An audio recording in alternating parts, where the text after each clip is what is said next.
"Smile, statue man, you're about to be famous." That's what the tourist said moments before, spraying a royal guard with water, laughing as the soldier's uniform was drenched. He filmed the whole thing, eager to share it with his followers and call it a prank. What he didn't realize was that the man he was mocking wasn't pretending, wasn't in costume for show. He was a veteran, a real soldier, standing in solemn tribute to those who never made it home.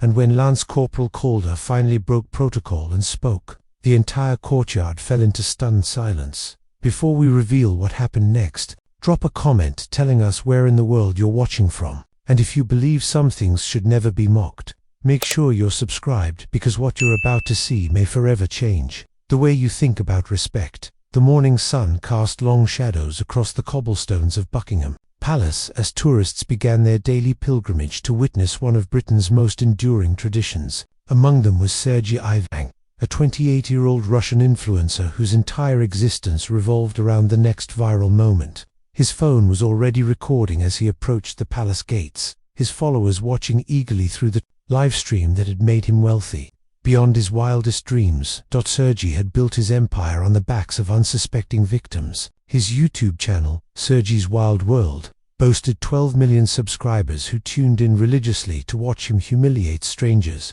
break social norms, and push boundaries that most decent people wouldn't dare approach. His most popular video, where he had pretended to be a homeless man to test people's kindness, had garnered over 50 million views and enough ad revenue to buy his Moscow penthouse. But success had made him hungry for more. The algorithm demanded fresh content, bigger reactions, more outrageous stunts. His latest videos had been receiving fewer views, and the comments section was filled with complaints that he was getting soft and playing it too safe. The pressure was mounting, and Sergei felt it in his bones. He needed something spectacular, something that would remind the world why he was the king of internet chaos. Standing before the imposing gates of Buckingham Palace, Sergei studied the scene before him. Tourists clustered around the famous red-coated guards, snapping photos and whispering in hushed tones. The guards themselves stood like living statues, their faces hidden beneath towering bearskin hats, their expressions unreadable. They were perfect targets, silent, stoic, and completely unable to retaliate without breaking their sworn duty. The guard that caught Sergei's attention was positioned at the main entrance, his red tunic pristine, his boots polished to mirror brightness. This was Lance Corporal James Calder, though Sergei neither knew nor cared about the man's name or story. To him, this was simply another prop in his elaborate performance, another NPC in the video game of his life. What Sergei couldn't see was the steel in Calder's eyes, the barely perceptible tension in his shoulders, or the way his jaw tightened almost imperceptibly when tourists got too close. He couldn't know that this man had served 3 tours in Afghanistan, that he had carried wounded comrades through minefields, or that he had stood over the graves of 19 friends who never made it home. All Sergei saw was a man in a costume, playing dress-up for the entertainment of crowds. The live stream chat was exploding with anticipation as Sergei explained his plan. "Watch this, guys," he whispered into his phone, his Russian accent thick with excitement. "I'm going to spray this guard with water. Bet you anything he won't even flinch. These British robots are trained not to react to anything." The comments flooded in faster than he could read them. "Do it. This is going to be epic. Spray him in the face." "Yes, Sergei." But mixed among the encouragement were warnings that Sergei chose to ignore. "Don't do it, man. That's disrespectful. Those guards are real soldiers. You're going to get in trouble." An elderly British woman, her grey hair perfectly styled and her handbag clutched tightly, approached Sergei with concern etched on her weathered face. "Excuse me, young man," she said, her voice carrying the authority of someone who had lived through decades of British history. "You shouldn't be planning anything disrespectful. These guards aren't performers, they're soldiers who've served our country with honor." Sergei looked at her with the condescending smirk that had become his trademark. "Relax, Grandma. It's just water. What's he gonna do? Arrest me with his little toy sword?" He gestured dismissively at Calder's ceremonial blade, clearly unaware that the man had been trained to use far deadlier weapons in far more dangerous situations. The woman's face flushed with indignation. "That's not a toy, you ignorant fool. That man has likely seen more hardship than you could imagine." But Sergei had already turned away. his attention back to his phone and the thousands of viewers egging him on. Meanwhile, Calder maintained his position, his eyes fixed straight ahead, according to protocol. But he was acutely aware of the commotion building around him. Years of military training had honed his situational awareness to a razor's edge. He could feel the tension in the crowd, could sense the approaching threat, even if he couldn't see it directly. In his peripheral vision, he noticed the young man with the phone, the way he moved with the predatory confidence of someone who had never faced real consequences. Calder had seen that look before in the eyes of insurgents who thought they could intimidate coalition forces with grand gestures and public displays. They always learned, eventually, that actions had consequences. The crowd began to shift uncomfortably. As Sergei pulled out a plastic water bottle, his movements deliberate and theatrical. A Japanese tourist lowered her camera, sensing that something was about to go very wrong. A family with young children instinctively stepped back, the father's protective instincts kicking in as he recognized the predatory energy radiating from the Sergei's heart pounded with anticipation as he unscrewed the cap of his water bottle. The live stream counter showed over 200,000 viewers, the highest number he'd seen in months. This was it, his moment to reclaim his throne as the internet's most fearless prankster. He positioned himself at the optimal angle, ensuring his phone camera would capture both his face and the guard's reaction. "All right, guys," he whispered into his phone, his voice trembling with excitement. "This is it. The moment you've all been waiting for. Watch what happens when I spray this British robot." He paused for dramatic effect, watching as the viewer count climbed even higher. "I bet he won't even blink." The water bottle felt heavy in his hand as he raised it, his thumb positioned over the trigger mechanism. The crowd around him seemed to hold its collective breath, sensing that a line was about to be crossed. Even his most enthusiastic followers in the chat had gone quiet, as if they suddenly realized the gravity of what they were about to witness. Calder, still maintaining his ceremonial stance, felt the change in the atmosphere. His muscles tensed, almost imperceptibly, his body's natural response to an incoming threat. Years of combat experience had taught him to trust his instincts, and every instinct was screaming that danger was approaching. With a theatrical flourish that would have made a circus performer proud, Sergei squeezed the bottle. A powerful jet of water arced through the air, catching the morning sunlight before splashing directly into Calder's face. The water soaked through his bearskin hat, ran down his cheeks, and dripped onto his immaculate red tunic. The crowd gasped, collectively, a sound that seemed to echo off the palace walls. For a moment, the world stood still. Calder's eyes closed as the water hit him, and in that instant, something fundamental shifted.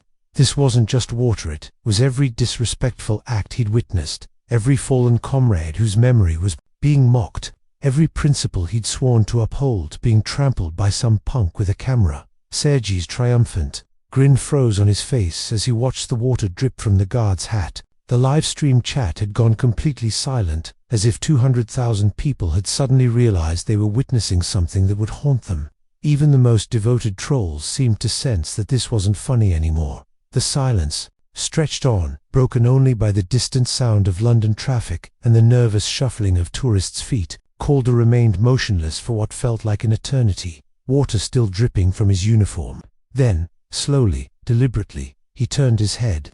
Not his body that remained at attention, but his head turned with the mechanical precision of a machine, until his eyes locked onto Sergei's face. The eyes that met Sergei's were not the eyes of a man playing dress-up or performing for tourists. They were the eyes of a soldier who had seen hell and survived it, who had watched friends die and learned to carry their memory with honor. There was no anger in those eyes. Anger was too small an emotion for what Calder felt. There was something far more terrifying. Complete, absolute disappointment in humanity. "Do you know what this uniform means?" Calder's voice was barely above a whisper, but it carried across the courtyard like a gunshot. The crowd, which had been murmuring nervously, fell into complete silence. Even the pigeons seemed to stop their cooing. Sergei's mouth opened and closed, like a fish gasping for air. This wasn't part of the plan. The guard was supposed to stay silent, to maintain his stoic composure while Sergei laughed and his followers cheered. But this man was speaking, and his words carried a weight that made Sergei's elaborate prank seem suddenly childish and cruel. Sergei stammered, his usual confidence evaporating like morning mist. "It's just, it's just for tourists, right? Like a costume for the show." The words hung in the air like a slap. Several people in the crowd audibly gasped, and the elderly woman who had tried to warn Sergei earlier shook her head in disgust. Even his live-stream chat, which had been silent, suddenly exploded with comments, but not the supportive ones he was used to. "Oh no, he didn't just say that ... This is about to get bad. Someone should have stopped him. I can't watch this." Calder's expression didn't change, but something deadly crept into his voice. "This uniform," he said, each word measured and deliberate, "is worn by men who died in the mud of Flanders, who froze in the Falklands, who bled in Afghanistan. It is not a costume. It is not a show. It is a symbol of sacrifice that you clearly lack the capacity to understand." The crowd began to step back, creating a widening circle around Sergei and Calder. Parents pulled their children closer, sensing that they were witnessing something that would stay with them forever. The atmosphere had shifted from uncomfortable to genuinely frightening, not because of any threat of violence, but because of the raw power of truth being spoken. Sergei's phone was still recording, still broadcasting to his hundreds of thousands of followers, but for the first time in his career, he wanted to turn it off. This wasn't going according to plan.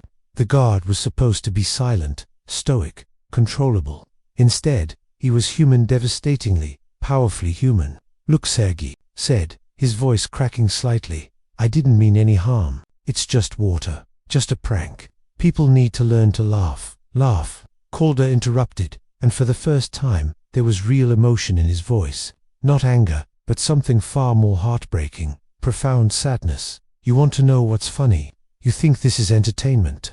Calder took a single step forward, his movement so perfectly controlled that it seemed choreographed, but there was nothing theatrical about it. This was the measured advance of a man who had spent years learning to move with lethal precision. "You see this?" He gestured to the medals on his chest, each one gleaming in the morning sun. "This one here.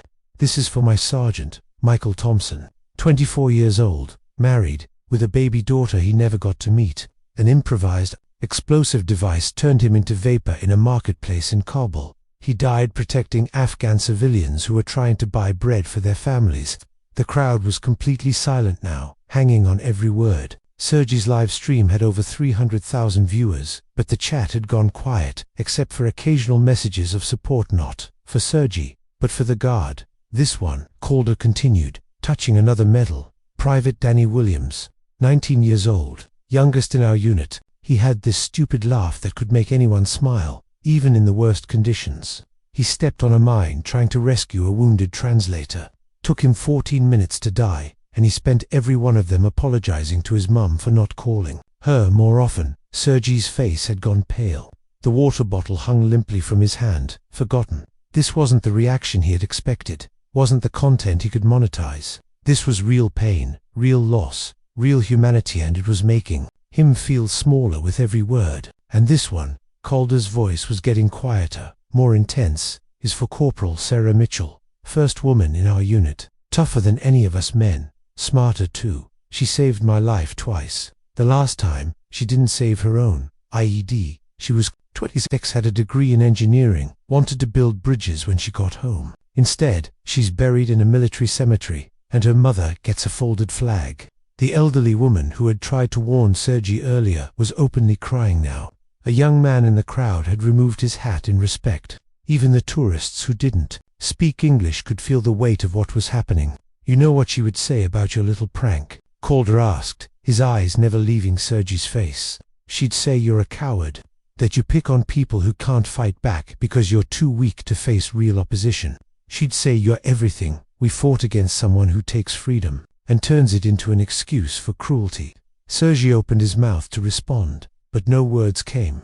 For the first time in his adult life, he was truly speechless. The confident smirk that had made him famous was gone, replaced by something that looked almost like shame. I just ... double quotes, he stammered, but Calder wasn't finished. "You want to know what's really funny?" Calder's voice was barely audible now, but it carried further than any shout. "You think this is about me. You think you're embarrassing me, make me look weak in front of your followers, but you're wrong. This isn't about me at all." The sound of approaching sirens could be heard in the distance, growing louder with each passing second. Someone in the crowd, perhaps the elderly woman, perhaps another tourist, had called the police. But Calder seemed unaware of the approaching authorities, his focus entirely on the man who had chosen to mock everything he held sacred. "This is about respect," Calder continued, his voice steady and unwavering. "Respect for the men and women who died so you could have the freedom to stand here and act like a fool. Respect for the families who lost sons and daughters, mothers and fathers, so that you could grow up in a world where your biggest worry is getting enough views on social media." Sergei's live stream was now approaching 500,000 viewers, but the influencer had never felt more alone. The comments were no longer supportive, they were turning against him with the fury of a mob that had suddenly realized they were on the wrong side of history.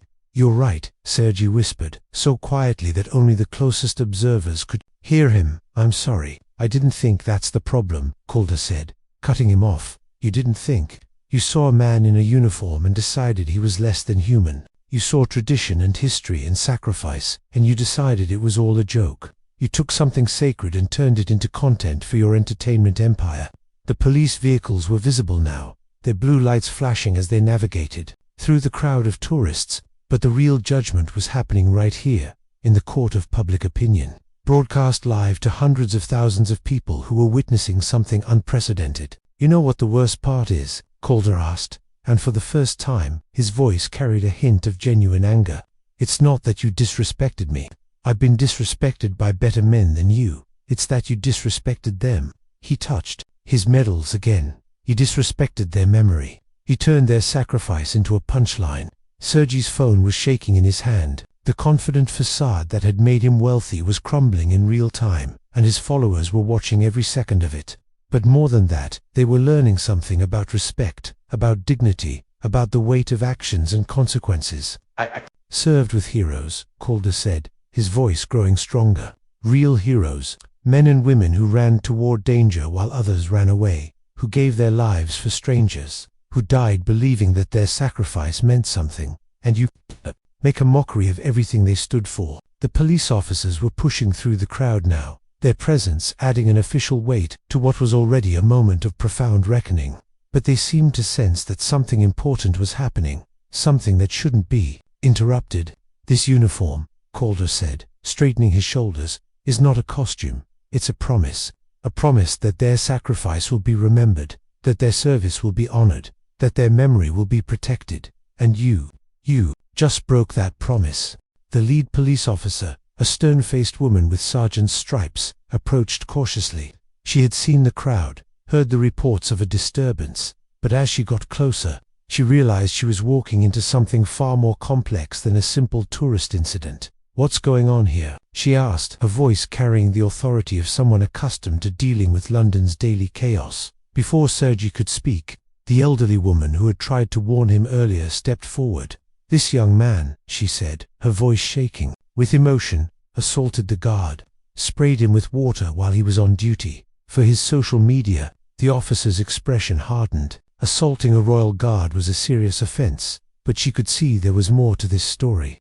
The crowd's atmosphere wasn't one of simple outrage, it was something deeper, more profound. "Is this true?" she asked Sergei, who was still holding his phone, still broadcasting to his massive audience. "It was just a prank," Sergei said weakly. "Just water. I didn't mean any harm.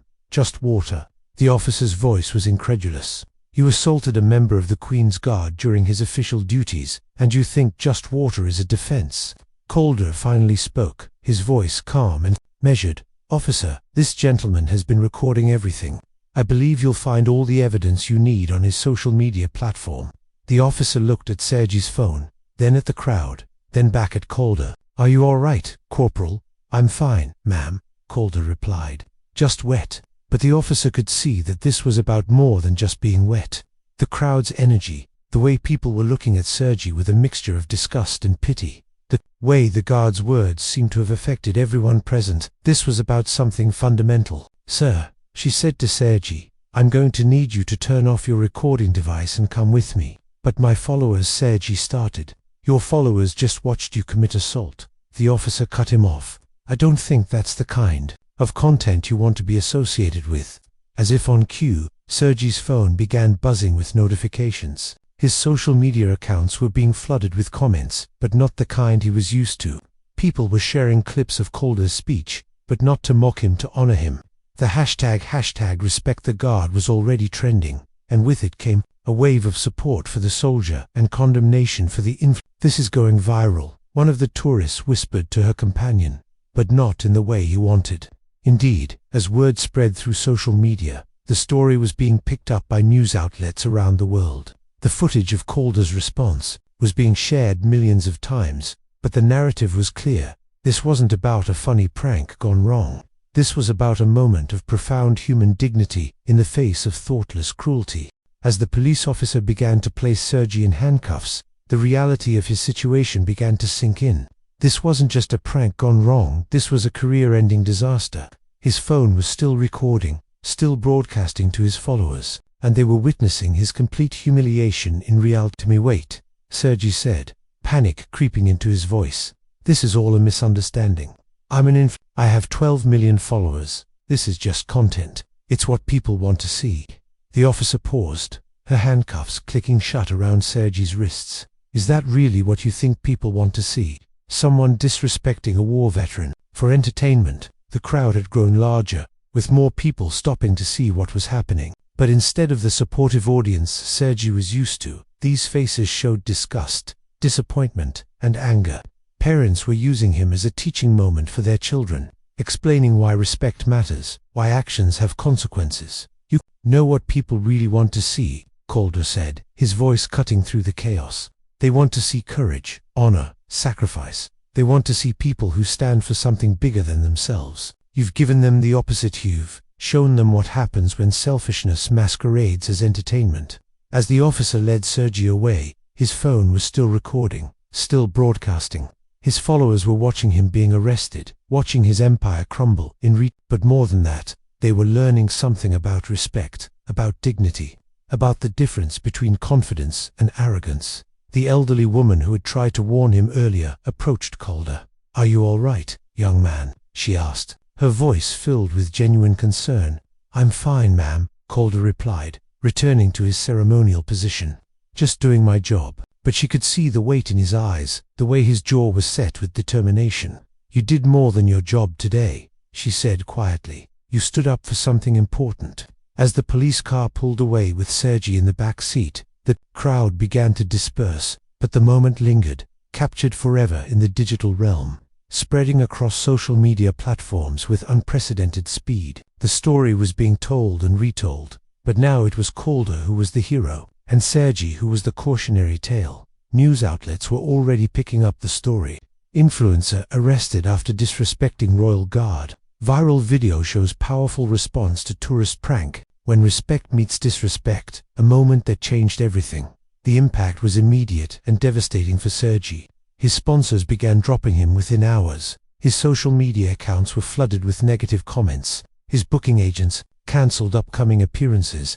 The empire he had built on the backs of others' humiliation was crumbling, and this time, he was the one being humiliated. In the hours that followed, as Sergei sat in a London police cell, the full scope of his mistake began to unfold. His phone had been confiscated, but the damage was already done. The video of his encounter with Calder had been streamed by thousands of viewers, and was now circulating independently of his control. Major news networks were running the story. The BBC led with Royal Guard's powerful response to tourist prank. CNN's headline read, "Moment of respect, soldiers' words, go viral." Even international outlets were picking up the story, recognizing it as something more than just another internet drama. But it wasn't just the news media that was responding. Veterans organizations around the world were sharing the video, using it as an example of why respect for military service matters. Educational institutions were incorporating it into discussions about digital citizenship and the consequences of online actions. The contrast was stark. While Sergei faced the collapse of his career, Calder was being hailed as a hero. Military blogs were sharing his story, discussing the importance of honoring service members and the traditions they represent. The hashtag respect the guard was trending globally, with millions of people sharing their own stories of military service and sacrifice. Meanwhile, Sergei's legal troubles were just beginning. The charges were serious: assault, disorderly conduct, and breach of the peace. His lawyers were already working on a defense strategy, but the video evidence was overwhelming. There was no denying what he had done, no way to spin it as harmless. Entertainment. The influencer marketing industry was also feeling the impact. Brands were reconsidering their partnerships with controversial content creators, recognizing that association with disrespectful behavior could damage their own reputations. The incident was being used as a case study in marketing schools, an example of how quickly a brand could be destroyed by poor judgment. But perhaps the most significant impact was on Sergi's followers themselves. Many were experiencing a moment of reflection, questioning whether they had been complicit in creating a culture that valued shock value over human dignity. The comments on his social media accounts reflected this shift. "I used to think this was funny, but now I see how cruel it is. That guard's words really made me think about what respect means. I'm unsubscribing. This isn't entertainment anymore." The cultural conversation had shifted. What had started as a simple prank had become a referendum on the nature of online content, the responsibility of influencers, and the importance of treating all people with dignity and respect. As night fell over London, Calder completed his shift and returned to his quarters. The events of the day had been extraordinary, but he had handled them with the professionalism and dignity that had defined his entire military career. He didn't know that his words had been heard by millions, didn't know that he had become a symbol of honor in an increasingly disrespectful world. The incident had sparked conversations in living rooms, classrooms, and boardrooms around the world. Parents were using it to teach their children about respect and consequences. Teachers were incorporating it into lessons about digital citizenship and the power of words. Business leaders were discussing the importance of brand values and the risks of associating with controversial content. For Sergi, the night brought no relief. His legal team was preparing for a lengthy court battle. His financial advisors were calculating the cost of his lost endorsements, and his publicist was working on damage control. But the damage seemed irreparable. The video would live forever on the internet, a permanent reminder of his moment of profound disrespect. The story had transcended its original context, becoming something larger than either man involved. It was a story about the clash between old values and new media, between respect and exploitation, between dignity and entertainment. It was a story that would be told and retold, analyzed and discussed for years to come. As Calder settled into his quarters, he thought about his fallen comrades, about the weight of the uniform he wore, about the responsibility that came with representing something larger than himself. He had done his duty, had honored their memory, had stood up for something important. That was enough. The next morning would bring new challenges, new tourists, new opportunities to serve with honor. But for now, he was content knowing that sometimes, when it really mattered, the right words at the right moment could change everything. The story of Sergi's prank and Calder's response would continue to ripple through social media, through news outlets, through conversations around the world. It would serve as a reminder that respect is not optional, that dignity matters, and that actions, especially those broadcast to millions, have consequences. In the end, Sergi had gotten his viral moment, but it wasn't the kind of fame he had sought. He had become famous not for his cleverness or his humor, but for his cruelty. He had achieved immortality on the internet, but as a cautionary tale rather than a success story. And Lance Corporal James Calder, he had simply done his job, stood his ground, and spoken his truth. In doing so, he had reminded the world that some things are still sacred, that some lines should not be crossed, and that sometimes the most powerful response to disrespect is simply to speak with dignity about what respect really means. The water had dried from his uniform, but the impact of his words would last forever.